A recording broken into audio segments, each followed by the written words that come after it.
Hello everyone, আসসালামু আলাইকুম। শুভ সকাল সবাইকে। আশা করি সবাই ভালো আছেন, সুস্থ আছেন। নতুন একটি ভিডিওতে আমি সুলতানা সবাইকে স্বাগত জানাচ্ছি।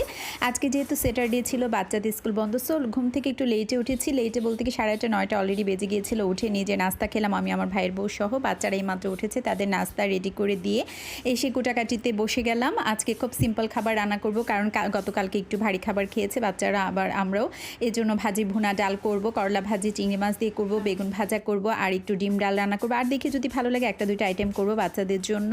তো এই টাইমে তো সবাই ব্যস্ত থাকেন, তাই না? মাদের তো কাজই রান্না বান্না, বাচ্চাদের সামলানো, এছাড়া আর কি কাজ থাকে? তারপরে তো সময় বের করে নিজেদের পার্সোনাল কাজগুলো করতে হয়। আর আমি এমন একজন পার্সন, আমি নিজের কাজগুলো নিজে করতে পছন্দ করি।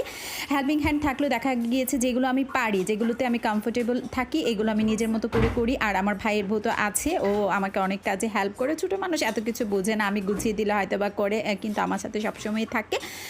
তো আমার ভিডিওগুলো যদি ভালো লাগে অবশ্যই আমাকে কমেন্ট করে জানাবেন। এবার কুটাকাটি শেষ করে ধোয়াধুয়ি করব, তারপর একে একে রান্না করব। যদি পসিবল হয় অবশ্যই রেসিপিগুলো আপনাদের সাথে শেয়ার করব। তো সবাই ভালো থাকেন, আল্লাহ হাফিজ।